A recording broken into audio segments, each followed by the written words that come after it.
before I म चाहिँ खासमा साथीले रिफर गरेर आयो हो वेबसाइट हजुरको देखेँ अनि वेबसाइट हेरेँ मैले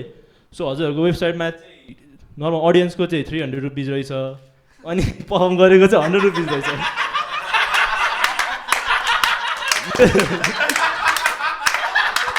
मेरो साथी चाहिँ त्यहाँ बसिरह म चाहिँ हजुरहरूको अगाडि चाहिँ आफै बुझ्नु त मैले 150 पनि दिएको छु किनभने पछि अब घर गएर मम्बालाई पनि भिडियो देखाउँछु छोरा गएर यसो मान्छेले हँसाएर आयो भनेर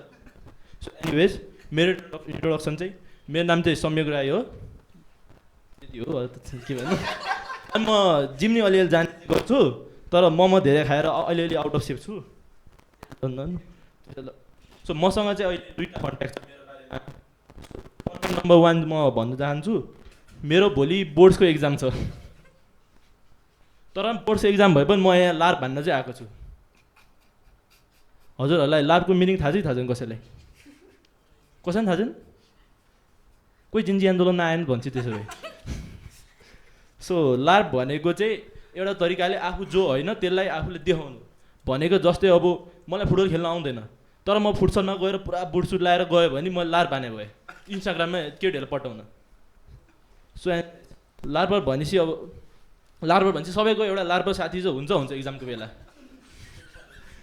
जसले भन्छ मैले केही पढाएन भनेर आउँछ साथी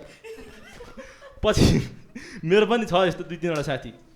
त मैले तिनीहरूको विश्वास गरेर एक्जाम दिन गएँ मैले केही नपढी गएँ मैले आफू लेखेको जति आउँछ लेखेँ मेरो नाम रोल नम्बर सिम्बल नम्बर सबै लेखेँ त्यो चाहिँ मेरो एक्जाम भ्याइयो सो मैले आफ्नो साथीले यसो हेरेको त्यो नाम रोल नम्बर लेख्न मलाई 15 मिनट जति लाग्यो त्यसो साथीले हेरेको साथीले एडिसनल सिट माग्यो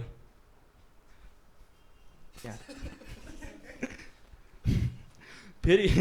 रमाइलो कुरा के थियो भन्दा हिजो साथीहरू म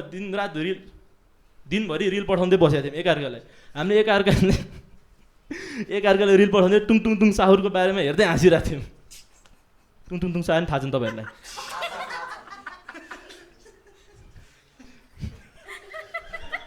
अहिले देउबा आउँदै हो नभन्दै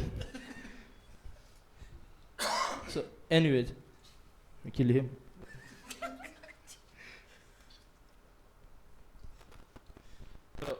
ओइ यो भिडियोको मम्मीलाई बाहिर पठाउनु लाग्यो त्यसै मम बाबा म पढेरै निस्केँ अहिले पनि भोलि मेरो एक्जाम छ त्यसै मैले नपढाए चाहिँ होइन है सो एनिवेज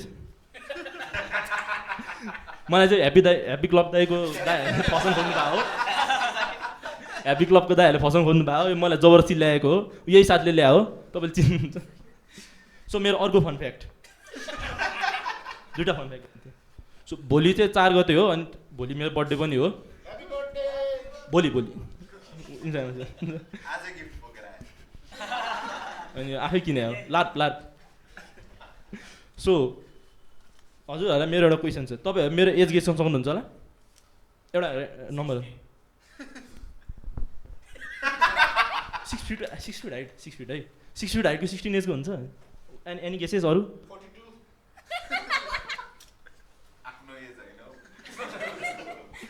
एनिवे मेरो एज चाहिँ 21 हो अब भोलि 21 को अलिक देखिन्न अलिक बुढो देख्छु म अब मेरो एउटा नराम्रो बानी पनि छ फन फ्याक्ट नम्बर 3 सरप्राइज है तपाईँहरूले सो मेरो चाहिँ सबैलाई दाई भन्ने बानी छ कि दिदीहरूलाई होइन दाईहरूलाई मात्रै जेन्ट्सहरूलाई मात्रै खासमा चाहिँ म सानैदेखि बच्ची थिएँ नि त त्यसैले मैले जसलाई पनि दाई नै सोध्छु कि